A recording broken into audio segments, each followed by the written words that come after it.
Welcome back, friends. So, Brother Columba Thomas, a Dominican brother and medical doctor, Father Thomas grew up in Lebanon, Ohio, and his family attended St. Francis de Sales Parish. He studied at the University of Dayton, where he majored in music, piano, and pre medical studies.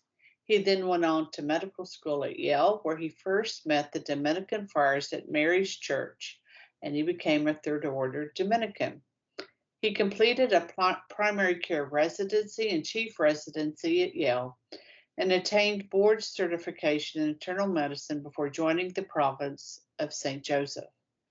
The beautiful liturgies and powerful preaching of the Dominicans first drew me to the order. Then I realized more and more that the Dominicans are uniquely positioned to effectively proclaim the gospel and give witness to the faith in a very secularized world. Well, I mean, they are the order of preachers. Right? They are. So grace surely is there for instruction. That's couldn't agree more. The Bioethics Institute is where Brother Columba is associated. And as in our shows with Preparing for Eternal Life, I have in the footnotes on my website will be their contact, their main phone number, the email, all of that. As I was told, I have not verified this firsthand, but I was told that there's a 24-hour answer availability to that. So, the art of dying is similar. Is very similar. So we have to, first off, we have to sort of take we have to take stock of ourselves. And that will inform us as to how to prepare one way or another. And if we recall, the Ignatian, the 14 rules of spiritual discernment that Sarah and I did, and I have a link to the YouTube for that, that helps us to discern where we are in our spiritual walk, the good angel, and the forces of darkness that come against us.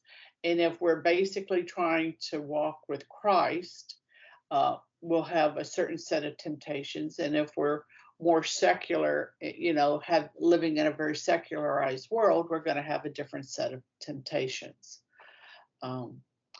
And Teresa of Avila will always, well, not always, but she defines humility as being as truth, being truthful about ourselves.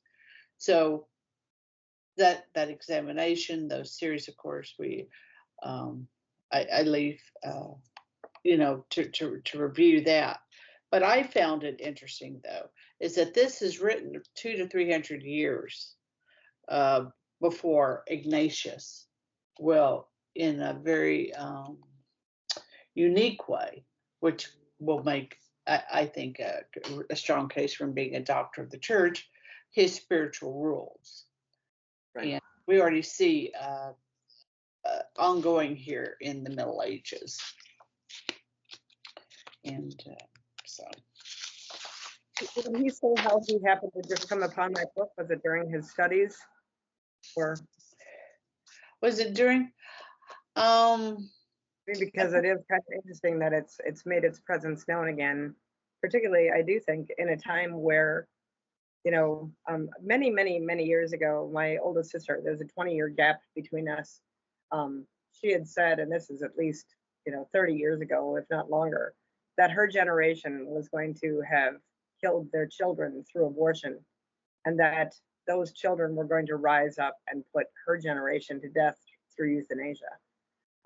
And so I find it very interesting that in 2020, right, 2021, that's when this translation sort of comes back to 2021, yes. So I mean, because when you had proposed this book to me, I just assumed that this was from, I don't know, the 50s or the 40s. So I was kind of gobsmacked when you mentioned that date. I just assumed that this was had been something that had been written, maybe in the 1800s or something like that, and was just being republished by one of these new publishing houses. I hadn't realized that he had actually taken the time to go back and reread this text and then modernize it, because we are in challenging times. And I think one of the primary challenges that wouldn't have been faced before, right, is our ability. We have such a vastly improved our ability to cure people who in the past would have died. Mhm. But the life that they live after their cure may require constant and ongoing care, which in a community of unbelievers, or in a world of unbelievers, becomes very, very hard, because people don't understand authentic compassion, or they don't see suffering as potentially food for, I mean, in the abandonment to divine providence, he says that suffering is the food of faith, right? And I think you could also, you know, if you want to secularize it, you could also call it the food of suffering. I mean, of virtue, right? That you grow through suffering. So I just found that really interesting. I hadn't realized that it was such a new text. Yes, yes. So I'm speculating, but I think it's the intersection of him being a doctor, him being, entering into the Dominican order, on the He's a East new Coast. Dominican, Hmm? so he's relatively young. Yeah, yes, yes, he is relatively young. And so the bioethics makes sense with that Yeah, background.